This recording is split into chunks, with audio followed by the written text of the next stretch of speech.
stream is going to be mute.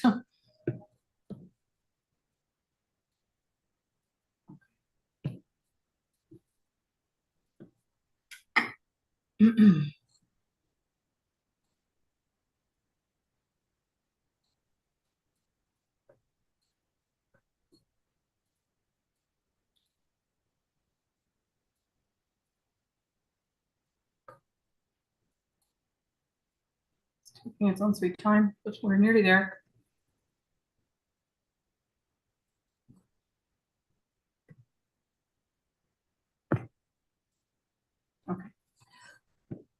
Okay, so welcome everyone to the American Irish Historical Society here on Fifth Avenue, New York, and the Irish-American Heritage Museum up in Albany. We're delighted to co-host our speaker tonight, who's coming to us from the United States Naval Academy. It's Dr. Matthew Dziennik, I should say, sorry.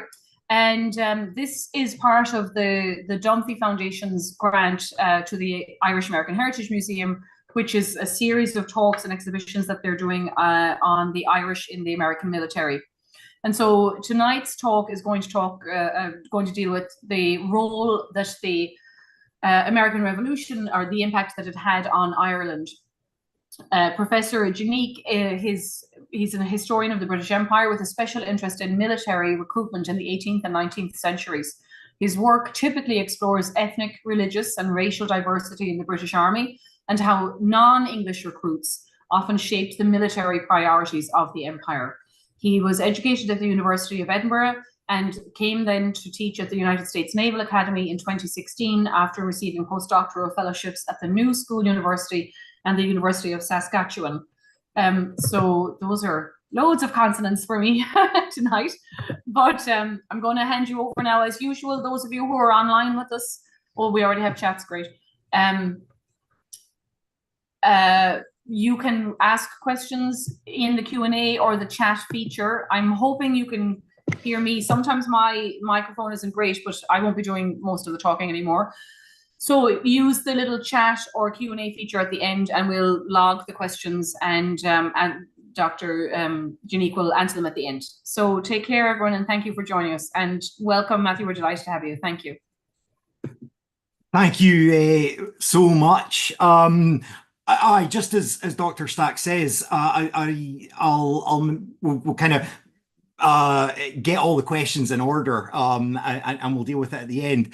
First of all, I obviously want to thank Dr. Stack for having me speak. I'm extremely gratified, and I'm really looking forward to doing this.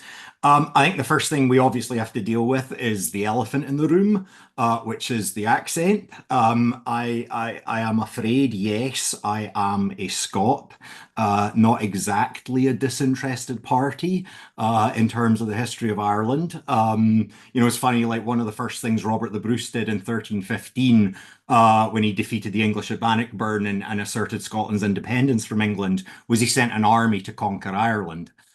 So, as I say, not exactly a disinterested party here. But if you will forgive the land of my birth and the transgressions of my countrymen, I hope at least this will be a really interesting kind of take. I hope at least it offers you something new on the history of Ireland and its relationship with the American Revolution. So, like, to get going, to get straight into it, most people with a kind of active interest in the history of the American Revolution are familiar with the role of the Irish in facilitating American independence, often driven across the Atlantic in search of opportunities not available in Ireland. Both Catholic and Protestant Irishmen were active participants in efforts to rid the American colonies of British authority. And just to give you a kind of quick sense of some numbers here are the approximate numbers and origins of migrants into the 13 colonies in the 18th century. And you can see, while the majority are, of course, enslaved Africans, it is both Ulster Irish, the so-called Scots Irish, and, of course, people from the rest of Ireland who are the largest group of white immigrants to the colonies. So they are significant. And American revolutionaries were, of course, very aware of what the importance of the Irish and their contributions to the revolution. Congress actually published a pamphlet in 1775 deliberately aimed at Ireland, and arguments to get Ireland involved in the American cause. And in 1780, George Washington declared a day of Thanksgiving on St. Patrick's Day to celebrate the contributions of Irish migrants to American independence. As he acknowledged on that day, they had attempted to restore to a brave and generous people their ancient rights and freedoms. The support of the Irish to American independence is such that for some historians, the American Revolution should not even really be viewed as an American Revolution. It should, in fact, be viewed as an Irish Revolution in America. And, you know, I'm not going to explicitly dispute this. I have some thoughts on that, which are not necessarily positive. But what I want to do today is something slightly different. I want to look at a different story. I want to look at the impact of the American Revolution upon Ireland. This is a much less well-known story, and while I'm obviously very cognizant that this presentation is part of the Dunphy Foundation on the role of the Irish in American military history, I will obviously focus on military aspects overwhelmingly, but I do also want to tell a story of the importance of the American Revolution outside of America. I basically want to kind of, as I go through Ireland's involvement from 1763 through to the end of the 18th century, I basically want to make kind of three arguments. The first is that the American Revolution obviously had a huge impact beyond the original 13 states. You know, and we often look into European history to try and find the origins of American events. You know, America was this because of the immigrants who came. But there was significant American consequences on the rest of the world well before American intervention into the First World War in 1917. So it's part of that story I want to explore. Secondly, it's really important, I think, to appreciate and understand the British Empire. Now, we're very well used to kind of images of the British Empire in the period and of British soldiers as these kind of stormtroopers of empire marching in nice, great, straight, long lines into the muzzles of Kentucky long rifles, destined to try and submit the poor citizens of the galaxy to, I mean, not galaxy, America to the oppression of Britain. But I think looking at Ireland in the context of Britain and British authority over Ireland really kind of helps explore how Britain thought about the American Revolution and how Britain reacted to the American Revolution. That's important. Finally, I want to suggest that looking at the American Revolution's effects on Ireland really reveals a much more complex story of American independence in the kind of broader world. Now, we obviously see the American Revolution as this grand quest for liberty and freedom, and that's entirely correct that we do so. At the same time, the second and third order consequences, something I talk to midshipmen about all the time. You know, a decision is made in history, but it's often the second and third order effects, the unforeseen consequences that are really some of the most influential. Well, some of the second and third order consequences of the American Revolution were much more ambiguous and much less a story of liberty than they were of complexity. So that's effectively the story I want to tell today. The importance of the American Revolution outside of America, and specifically on Ireland. The importance of understanding the British Empire and Ireland's place within that. And of course, the second and third order complexity of the American Revolution in Ireland. So let's get right into it. Let's begin with Ireland in the years leading up to the shot heard round the world at Lexington and Concord in 1775. To say 18th century Ireland was a complex place is like the understatement of the year.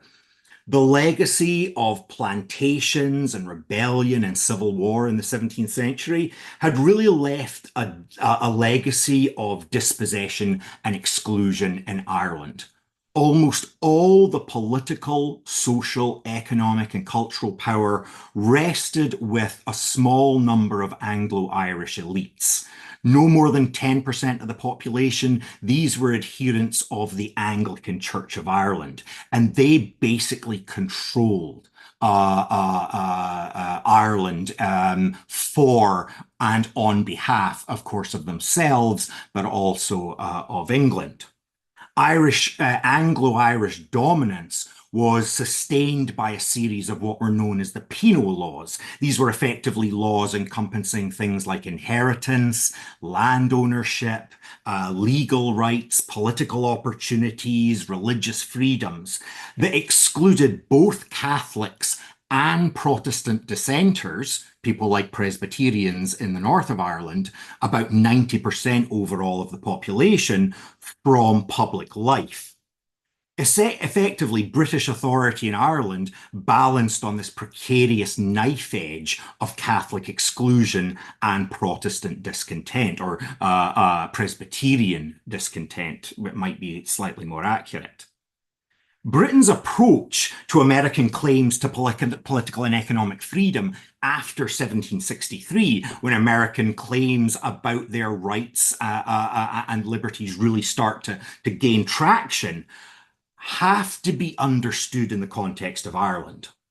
Like America, Ireland had been settled by Protestant settlers from the British Isles, who retained certain privileges, political privileges and economic privileges, in return for acceptance of the authority of British rule in London. Americans and Irish both had their representative assemblies. You know, obviously in what became the United States, you have things like the House of Burgesses in Virginia. In Ireland, you have the Irish Parliament, pictured there. This is around 1780, so slightly after the period I'm immediately talking about. But both Irish and Americans have these representative assemblies. They also remain, both Ireland and the American colonies, remain connected to Britain through these crown-appointed governors and viceroys. And neither Ireland nor American colonies could pass laws without the assent of the British Parliament. Like America, Ireland also fell under the Navigation Acts that effectively made it illegal to undercut British industries, and that effectively subordinated Irish commercial growth to the needs of mainland Britons, who were, of course, represented at Westminster. When the Westminster, so understanding that, understanding in a sense that when Britain looks at America, it is also looking at Ireland, because first of all, Ireland is closest, but the British also think about the American colonies in much the same way that they view many Irish problems. It's important to understand how the mindset in Westminster and in the corridors of power in Britain is really operating. When the Westminster Parliament asserted the right of the Westminster Parliament in London to legislate for the colonies in, quote, all cases whatsoever in 1766, the model that they took for that was the 1720 Irish Declaratory Act, which had done exactly the same. In other words, yes, you have your own representative assemblies, but we in Parliament, here in Westminster, here in London, have the right to pass legislation over the heads of your representative parliaments and assemblies, regardless really of what you think about them. Under such circumstances, it's really little surprise that Irishmen of all denominations kind of chafed under the yoke. It is tempting to see American revolutionaries as some of the most radical individuals on the planet in the 1760s. But to a large extent, a lot of their arguments were really old hat to a lot of Irishmen who had been dealing with these same problems effectively for a century, not quite, sorry, no, a half a century before Americans get round to making similar arguments in the 1760s. By the 1730s, there was an important group in the Irish Parliament known as the Irish Patriots, and they had become increasingly critical of things like the British Navigation Acts, British fiscal policies, and British control over the appointment of judges in Ireland. The most famous of these criticisms was, of course, Jonathan Swift's Modest Proposal, published in 1729, which, if you've never read it, is one of the finest pieces of satire ever written, which famously made the argument that the Irish should eat their own children in order to avoid famine. Now, as satirical as it was also extremely deadly serious. The worst famine in Irish history is not the famous Gortamor, the great famine of the 1840s, but a famine that happened 100 years earlier in the 1740s, which killed approximately 20% of the Irish population, compared with the Great Famine of the 1840s that probably killed between about 12 and 15% of the Irish population. So there's obviously good grounds for Irishmen to be extremely negative about the consequences of British authority in the island. As American grievances grew with the Stamp Act and the Townshend Act and the Coercive Act, some agitators on both sides of the Atlantic, in both America and in Ireland, certainly thought there should be some sort of revolutionary alliance. The Freeman's Journal, a paper, a kind of opposition paper published in Dublin, was very sympathetic to American arguments and actually published a letter in 1774 suggesting that measures should be adopted in Ireland very similar to what had been adopted in America in terms of the non-importation of British goods. Figures such as Sir Edward Newnham, who I'll come back to in a little bit, openly championed the American cause and gave and attracted large followings and actually made unsuccessful efforts in the Dublin Parliament to disprove Britain's use of force to suppress the American Revolution. American revolutionaries assumed that conflict with the mother country would find willing allies among the Irish. The Continental Congress assured the people of Ireland in July 1775 that their quarrel was with the British ministry, not with them, stating explicitly, "Your Parliament," in other words, the Irish Parliament, "have done us no wrong." The revolutionary aim of creating, quote, "an asylum from poverty and oppression," end quote, was also outlined as being of the greatest relevance to Ireland, where, quote, "the tender mercies of government have long been cruel to you," end quote. But the idea that similar oppressions made Irishmen and American revolutionaries effectively bedfellows, I think misses what was also very different about the two places. For all the disputes between the different colonies, Anglo-American elites, whether they be from Massachusetts or from Virginia, were a relatively coherent bunch who shared an awful lot of similar kind of political, economic, and religious worldviews. This was not the same for Ireland, where Protestants were deeply divided, not only by sect, but by the rights that they could expect based on the sect or the type of faith that they adhered to. By a policy of divide and rule, the British had been very clever to ensure that the Irish would find little to actually unify over. The British knowing fine well, based on the Roman model, that so long as people were bickering amongst themselves, there was less likelihood that they were going to attempt any revolution against British authority. What is more, American revolutionaries actually did not do themselves any favors in attracting Irish support, in part because a lot of their views of the problem with Britain were based off of 17th century ideas about the tyranny of the crown. And the idea of the tyranny of the crown very much came back to James II, who had been the King of Scotland, England, and Ireland prior to the Glorious Revolution in 1688. Now, James had been a Catholic, and that had been one of the principal reasons he had been kicked off the throne and replaced with William of Orange. And an awful lot of American revolutionaries saw in the efforts of Parliament and George III in the 1760s to pass legislation on them from London as basically a return to Catholic absolutism. And the most obvious example of this was the Quebec Act of 1774 that basically made it permissible for Catholics in Canada, who had been conquered by the British during the 7 Years' War, to practice their religion freely.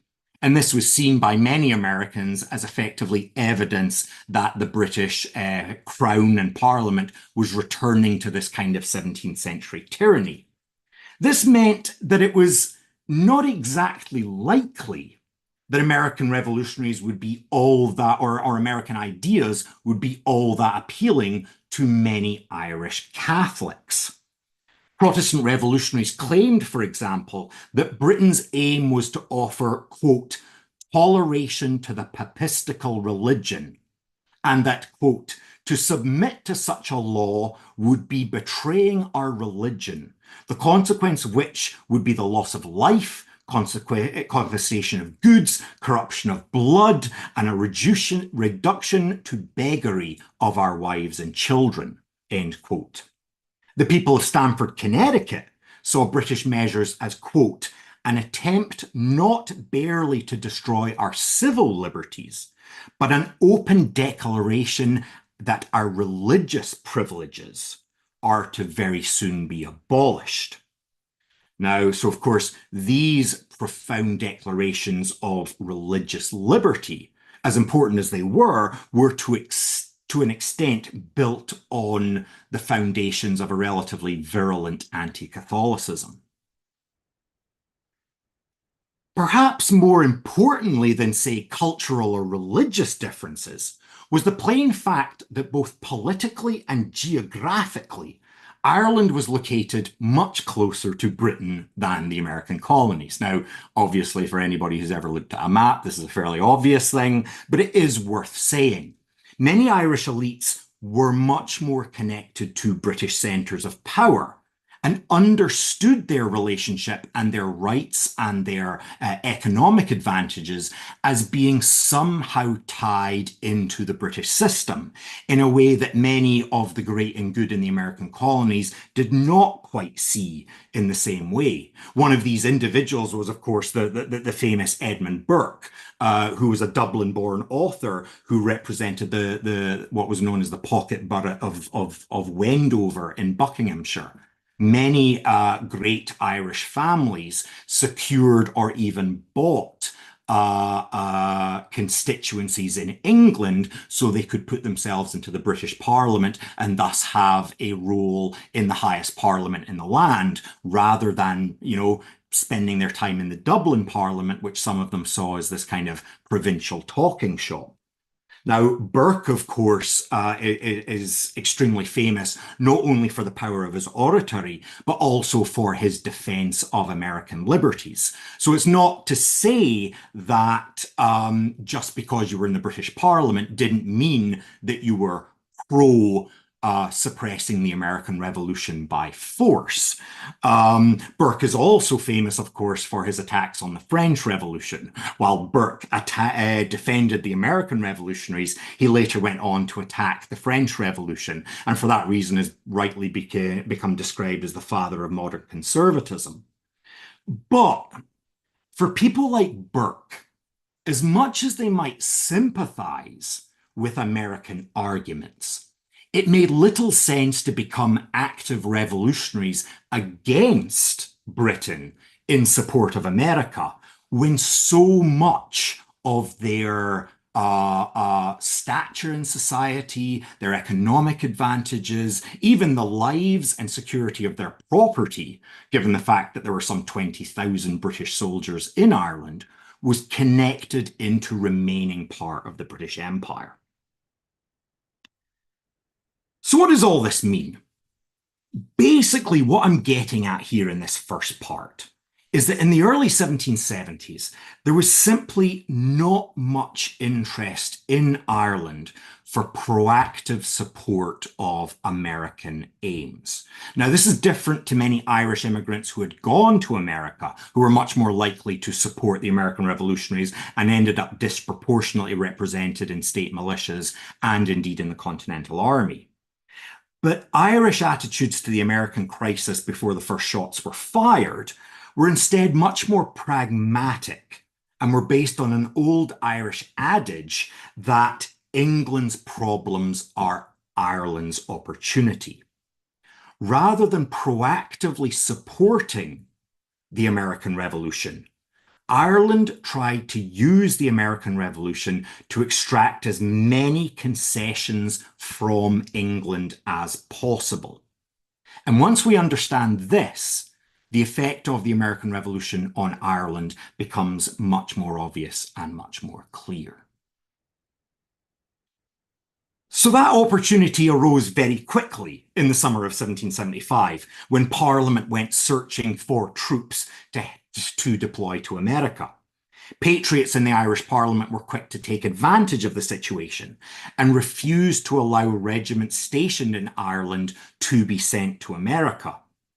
In February 1776, the British reacted to this by placing an embargo on all Irish goods being sent to the colonies. Spurred on by the vocal merchant class in Dublin and other port cities, the Irish Parliament then refused to allow troops stationed in Ireland to go to America. American revolutionaries were delighted by this because they obviously saw this as evidence that the Irish were supporting them in their claims for resistance to the crown and ultimately independence. Unfortunately, this is not really what was happening. Effectively, the Irish Parliament was using a political ploy. What they were doing is they were basically saying, hey, you will not be permitted to take troops out of Ireland unless you start offering us trade concessions. And once Britain started to pass or issue contracts to Irish merchants to supply the army in America with things like clothing and boots and weapons and uniforms, the opposition to sending troops out of Ireland sort of died down.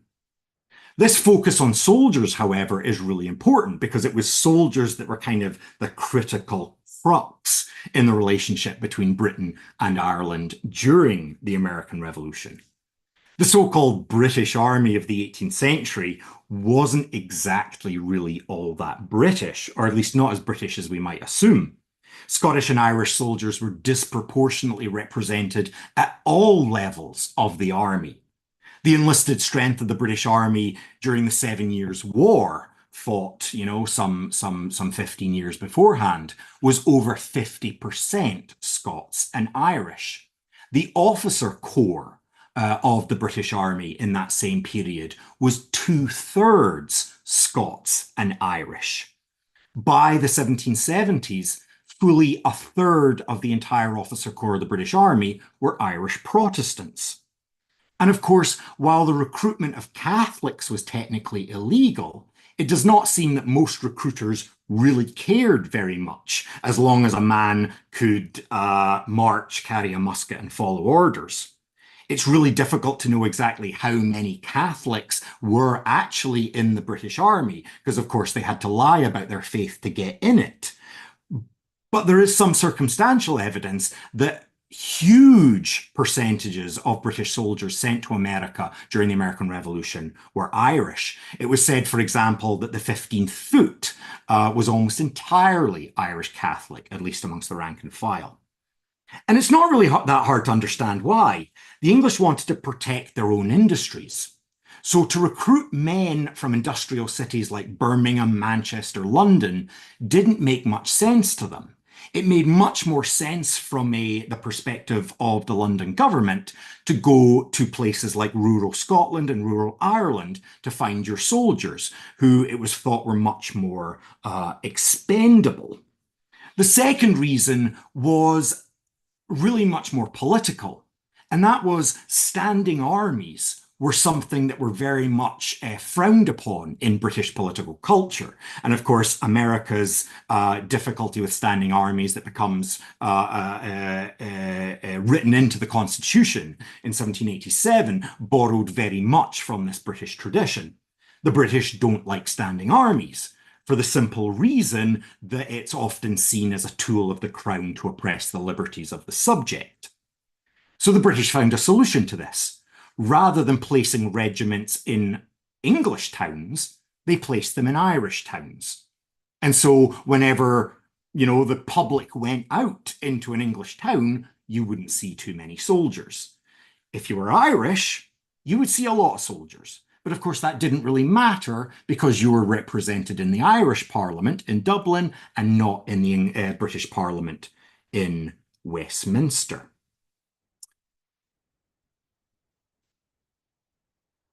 The other reason, I said there were two reasons, but really there's three. The other reason for the so many Irishmen being in the British Army in the era of the American Revolution was really the nature of the economy in Ireland.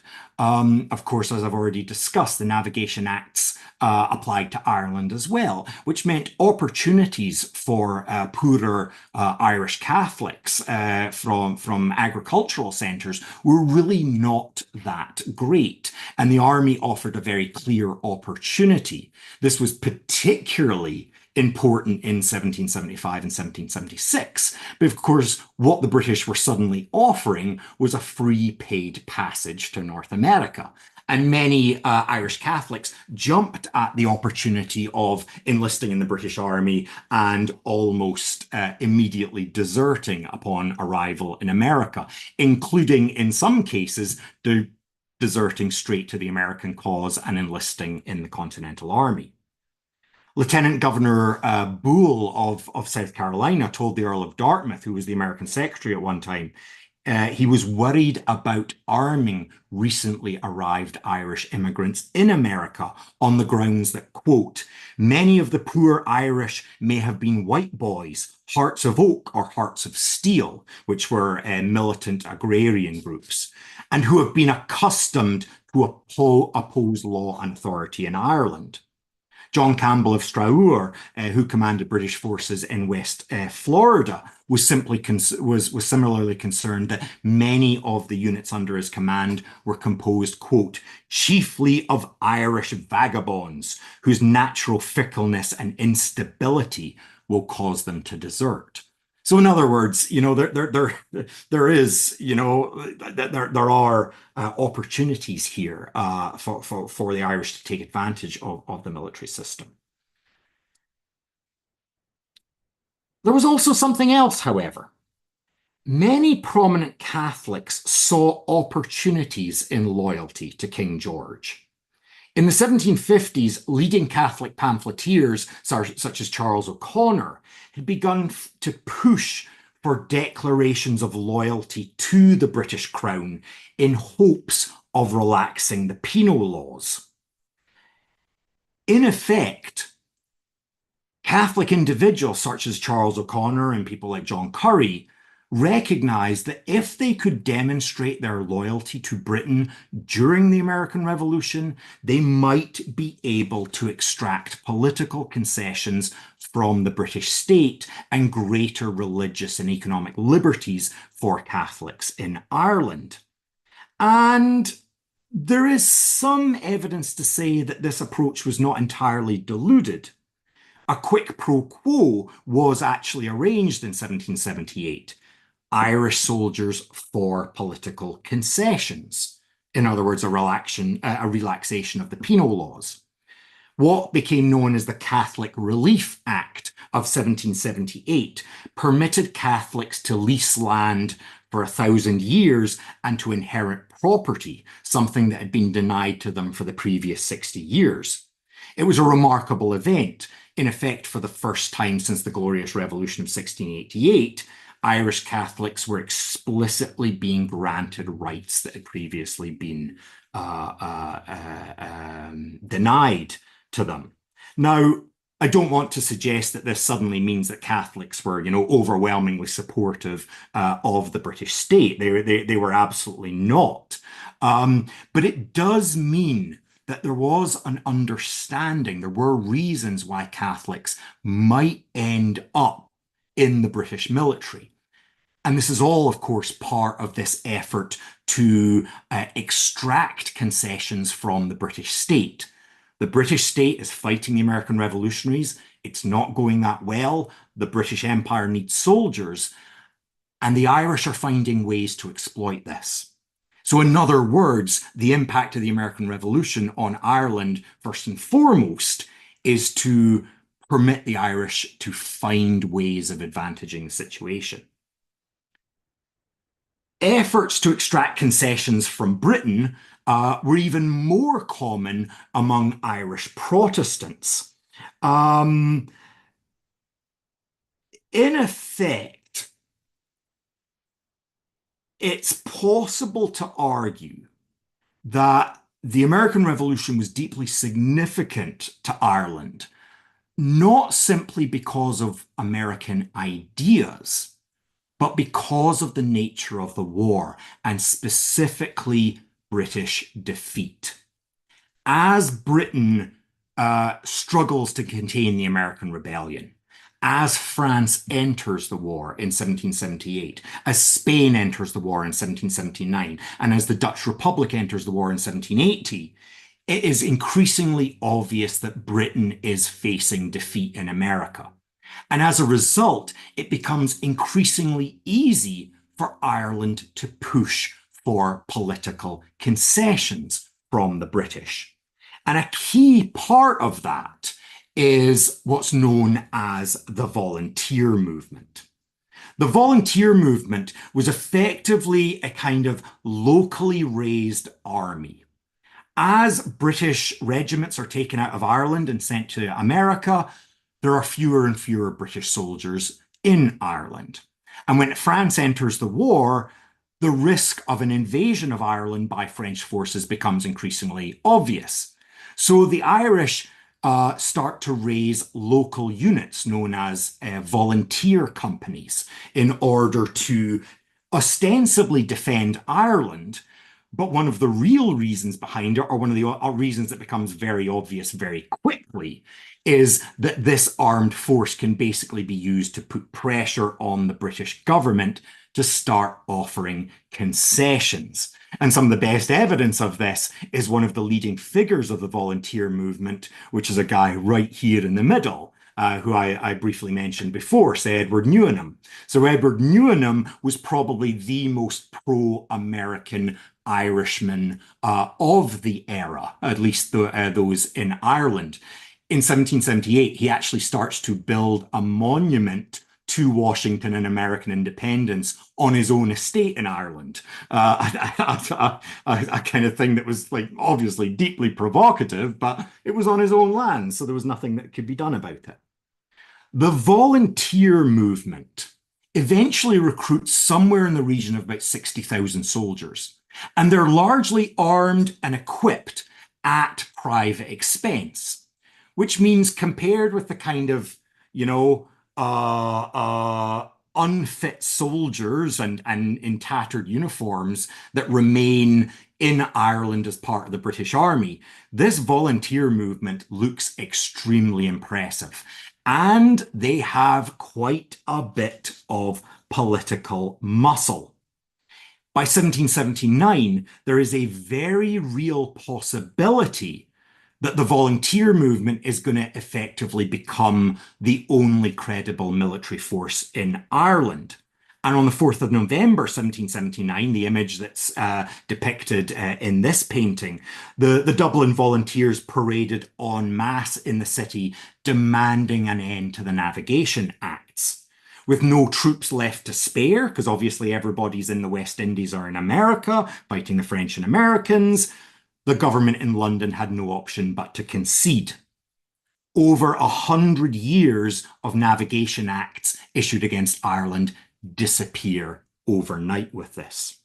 And with this victory, things really start to move quickly. The Irish patriots start pushing for legislative independence as well. In other words, having an Irish parliament that is not subject to the rules imposed by the Westminster Parliament. News of Cornwallis's defeat at Yorktown in October 1771 accelerates this process, and the volunteers arrange a grand convention at a place called Dungannon in Ulster in February 1782. Here, they resolve and vote on approving the political independence of the Irish Parliament from the Westminster Parliament. And of course, similarly, the British don't have any troops to do anything about this. And they effectively agree. The incoming Rockingham administration, which is far more liberal than the outgoing North administration had been. The North administration had been in power for the entirety of the American Revolutionary War. It gets kicked out after Yorktown. The Rockingham administration comes in. Well, this new Rockingham administration and the administration of the Earl of Shelburne effectively agree. And the Irish Parliament is granted its independence from Westminster in 1782 as well. In other words, the American Revolution, in a sense, has helped make Ireland free as well. The one problem here is that after these economic and political achievements were secure, the heart kind of goes out of the volunteer movement. The same logic that had dictated Irish attitudes to the American Revolution before 1775 take hold. The Irish have won economic freedoms. They've won a certain political independence. So the idea of actually launching or going further and demanding complete sovereign independence from the British Empire is just too far for most Irish people. And as a result, what happens is interest in the volunteers begins to decline. Combine that with the fact that British regiments are returning from America with the peace, any further efforts kind of die a death. So in the last couple of minutes, what were the perhaps longer term consequences of the American Revolution on Ireland? Well,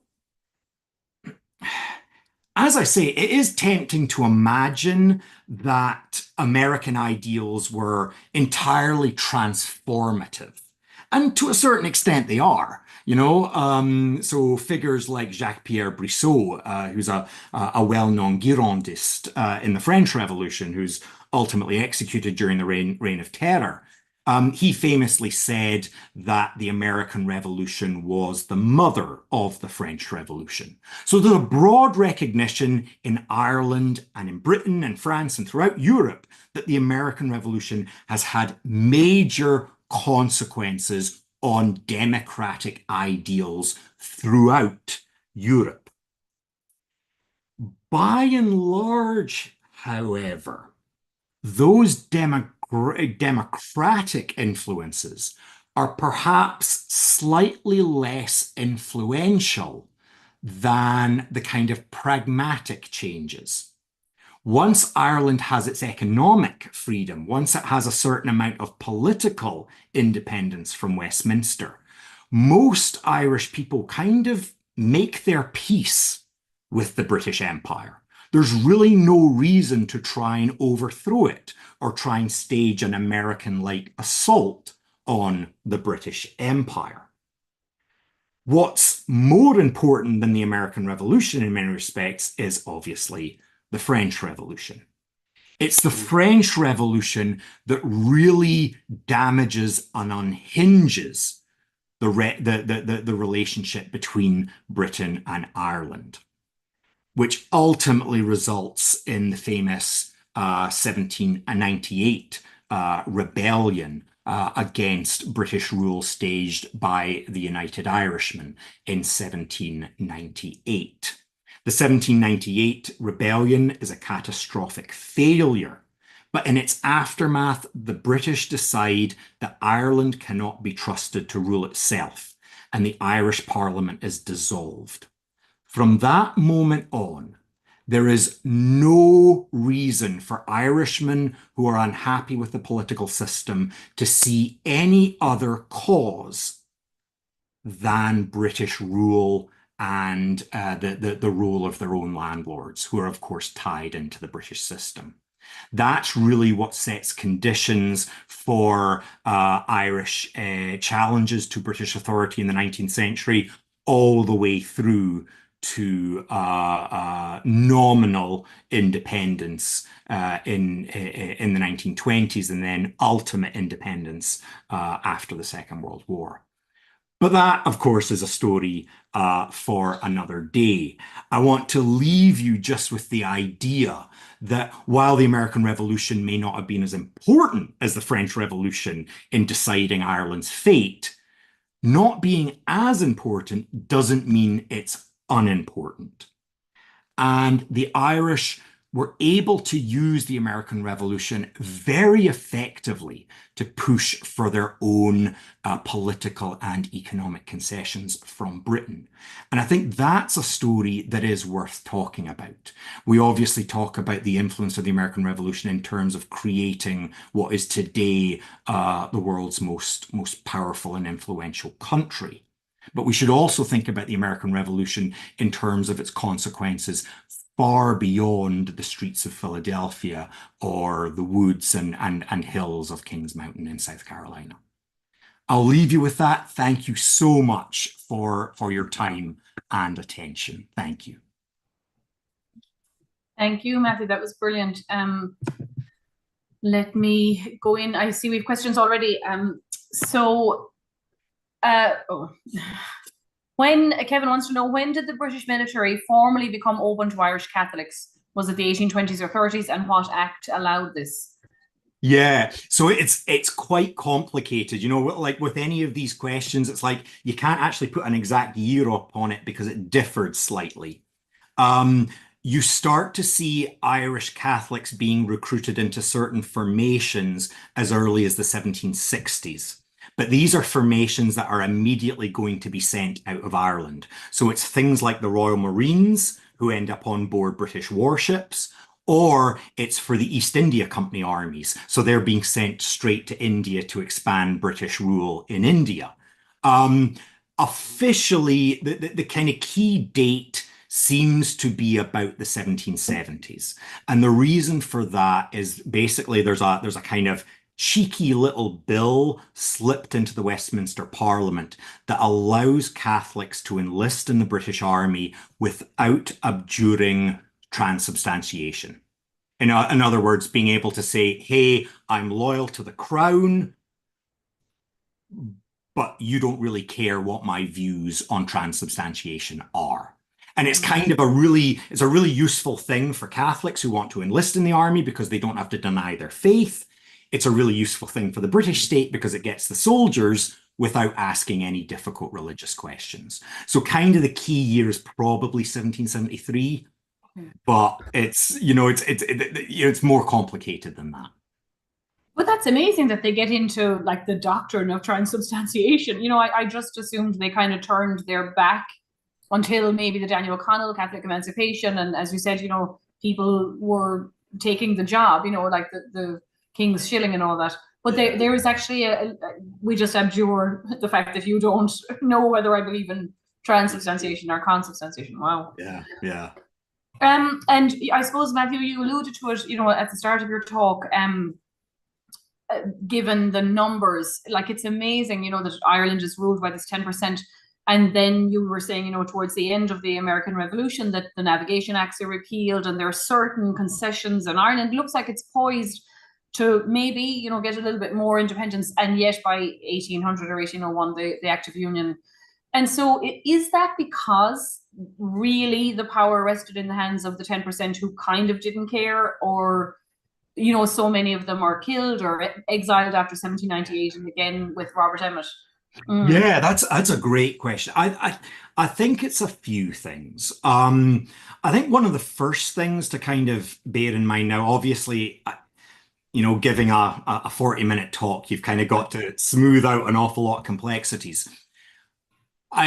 From our perspective of the 21st century and especially our experience of the Troubles, we kind of associate loyalism with Protestantism and republicanism with Catholicism. And in the 18th century, that doesn't work in the same way. There are Protestants like Sir Edward Newnham who are opposed to British rule in Ireland. There are also Catholics who are quite happy to have this relationship with Britain if it's in their interest to do so.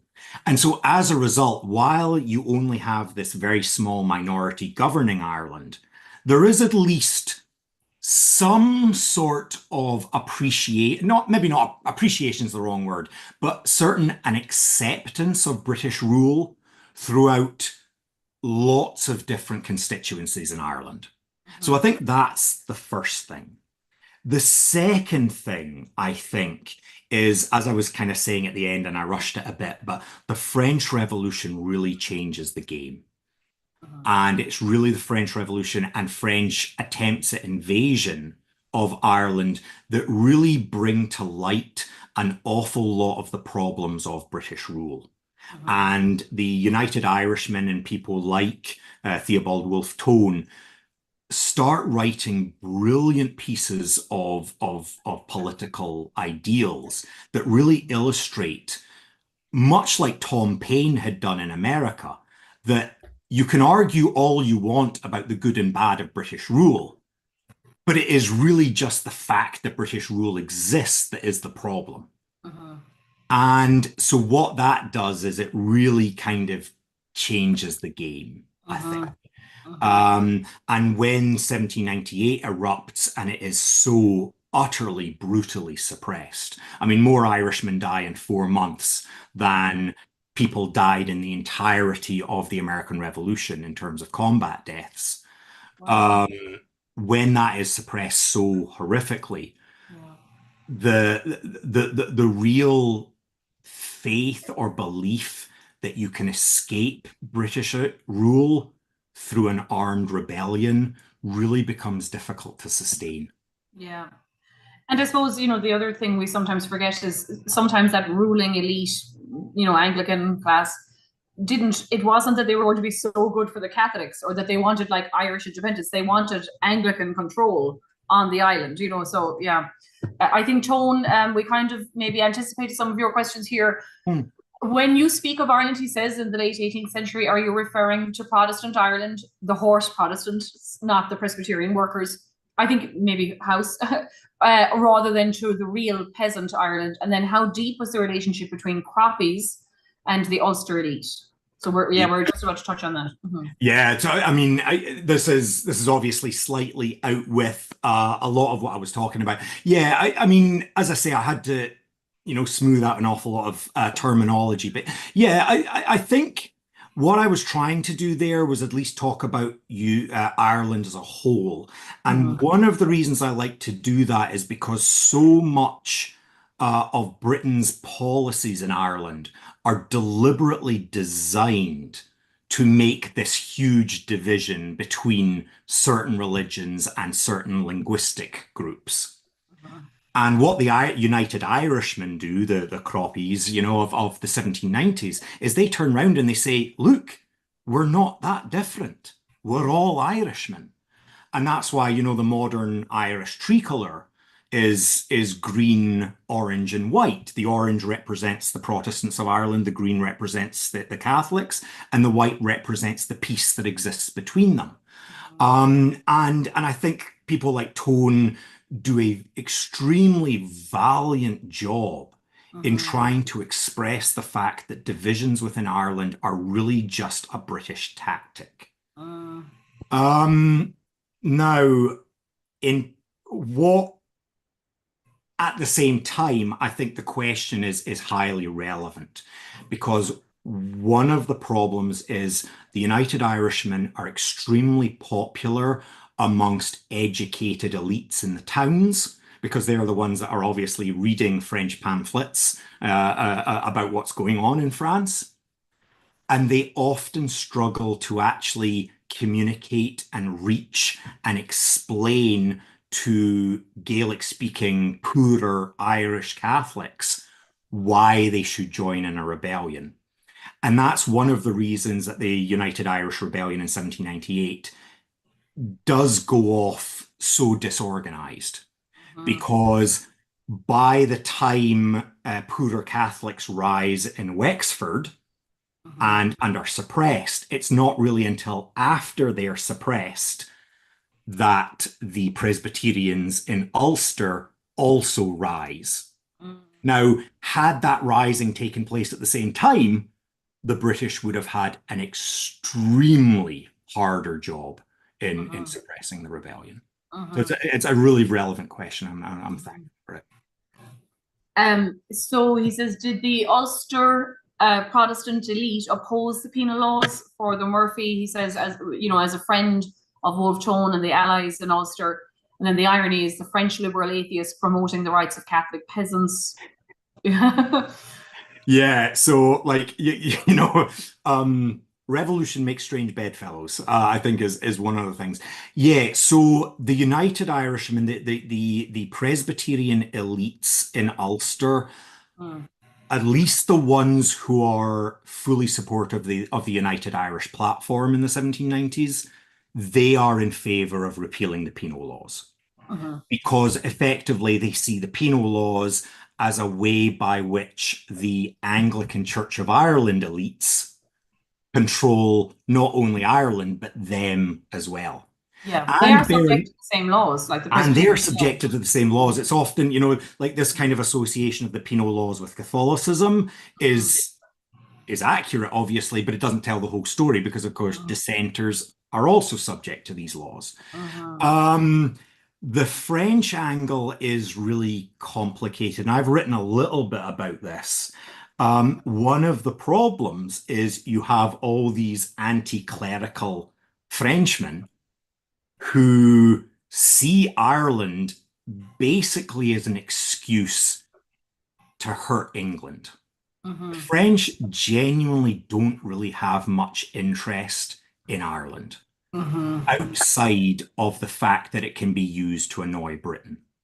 And in fair to the French, the British have been doing exactly the same in France. So what's known as the Vendée insurrection, which takes place in the western departments of France in 1793 through to 1795, part of that is British-sponsored efforts to raise French peasants to fight against the French revolutionaries in Paris.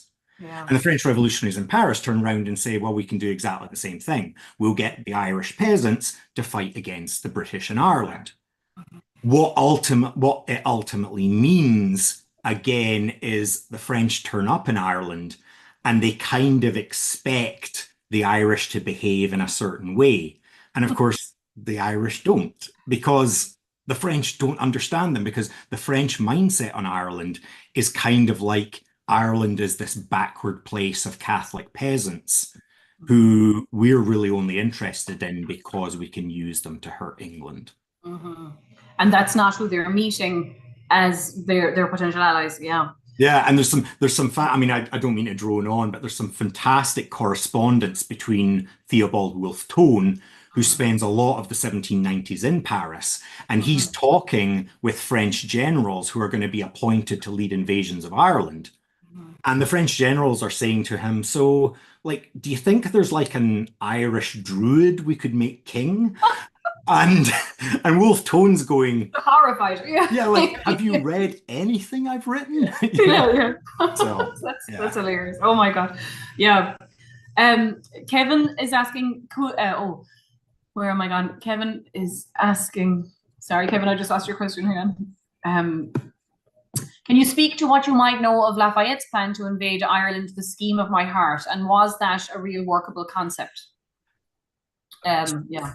Yeah, so I will say that I am not an expert on that particular idea. It is something I've certainly come across, but it's not something I really know too much about, and I apologize for that.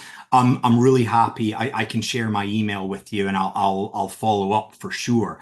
It is certainly the case that there are a number of French invasion plans, one of which actually succeeds in landing French troops in Ireland in 1798. Unfortunately, they turn up too late. But there are all these periodic ideas.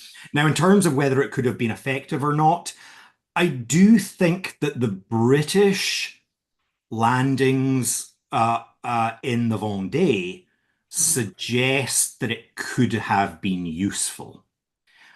This is not to say that it would have entirely succeeded in freeing Ireland from British rule, but at least from a French strategic perspective, that's not necessarily what they want. Or at least it's not the kind of clearest goal. Their biggest goal is to basically use Ireland as a stick to beat the English. And so any landing that puts either French or emigre Irish soldiers back into Ireland, where they can conduct some sort of guerrilla campaign or deny sections of Ireland to the British army and therefore British tax collectors, is very good in their book. So, I mean, the short answer, I can definitely follow up. I will say it wasn't beyond the realm of possibility that it might have had some military success. Joan says, very thoughtful and provocative discussion. Reminds me of my Stony Brook University days, which was long ago and far away. I just wanted to check in with you. I wrote down, it was an amazing, Matthew, like, it wasn't a statistic, but 1798 more people were killed in Ireland in 4 months than died in the entirety of the US Revolution. Do you just mean Irish who died in the US Revolution, or I mean, you know what Mark Twain said about statistics. There are lies, damn lies, and statistics. Yeah. No, what I mean is in terms of battlefield casualties. Wow. It's estimated that about 25,000 people were killed in the American Revolution in terms of battlefield casualties. It's estimated that approximately 30,000 Irishmen die in the 1798 uprising. Now, to a certain extent, you're comparing apples and oranges because many of those deaths are not necessarily battlefield, but just brutal massacres that are perpetrated, let's be honest, by on villages or something. Yeah. That's what I was now. Of course, you know wherever the British Empire exists, the massacres are always much heavier on the British side. And one of the ironies, of course, is Charles Cornwallis, who is the defeated general at Yorktown. He's actually the guy that helped suppress the 1798 rebellion in Ireland. Wow. And of course, given how very strict he had been about what his army did to civilian populations in the American Revolution, what he allows his own soldiers to do in Ireland is just horrifying, and really, I think illustrates to the extent to which British attitudes to the Irish were extremely regressive. Well, and actually, I was going to say that, and I was going to say it also maybe shows you the impact that like tragedy and trauma of witnessing a war and waging a war, but also the he obviously has something to prove. He's kind of come home in shame. He's lost the campaign in America, so by God, he's not going to lose the next campaign. Oh, absolutely. I mean, the one thing you can, like, he also goes to India, and he's he performs actually very, I mean, he's not a bad general. He performs pretty Mm, well in India as mm. well. But yeah, it is traumatic.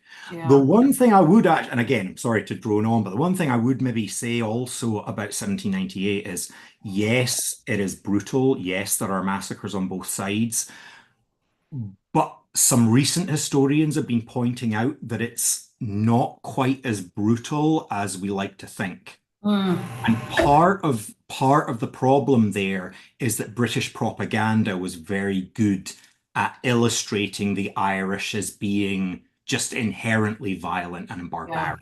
And Yeah. so when there is a massacre in Ireland during the 1798 rebellion, it gets all of the attention and it gets all of the newspaper Mhm, attention. mhm. Whereas what was actually happening on the ground was there were numerous cases of neighbors basically saying, hey, look, we're on different political sides of the spectrum here, but I Mhm, have no interest in hurting you or your family. So, mhm, so let's just go our separate ways and mhm. ignore what just happened here. Yeah. And so you do also have to kind of take, like the Yeah. historical narrative does play a role. Yeah. Well, and it's, when you had started, I was thinking at the very, very start of your talk, Nicholas Canny's work, and this idea that like Ireland as a colony, and as you said, the writings are going back to Gerald Cambris or whatever his name is from Ah, Wales, that we are inherently barbaric and savage. And, so this idea, and that, it was interesting as your talk progressed. It's not that rhetoric that was applied by the British to the Irish in Ireland, it's not applied to either the Irish in America or the other immigrants. It's applied to the indigenous people, and so that's where they're seeing the blueprint that Ireland provided England was how to deal with the indigenous peoples, not necessarily the colonists. Yeah. Yeah, for sure. And I think, if anybody's interesting, there's a great new book by a guy called Sam Fisher, Mm. which is called the Indian and Gallic Origins of the American Revolution. And he Mm. basically makes that argument, which is so much of the American Revolution is tied in to British attitudes Yeah. to both the Irish and specifically Irish Catholics Yeah. and Native Americans. And I Yeah. think that's something that we're doing a much better job now of exploring. Yeah. It's great when the lens widens out, isn't it? I know, and Yeah. that's kind of one of my. Yeah. I often joke with midshipmen that the American Revolution begins in India, um, Mm. to kind Yeah. of just. Shake them I up. mean, it's an argument you can make, but it's really Yeah. more to provoke Yeah. them to think in Yeah. much more expansive terms. And Well, if and anyone's interested, I can share that argument. But but I think it's a really good point, because I think, particularly probably for Americans studying it looks like it's a homegrown, like we're inherently wanting freedom, and we're not going to pay the taxes or whatever it is. But actually, there were outside forces that were also influencing that desire for freedom. So it's not like you came to America and you breathed fresh air for the first time. It's and wanted freedom and liberty. That was naturally in the water here, kind of. So that's a good point. yeah, We had a talk last year by the Irish-American Heritage Museum up in Albany, had a talk about Vinegar Hill and all that. So it should be on our YouTube page if anyone is interested. From an archaeological kind of standpoint about what did and didn't happen. It was by that historian. He's over in Norway now. He does amazing work on the Civil War. Damien Shields. oh right, okay, Yeah. So Damien is also into this archaeological kind of backward looking stuff.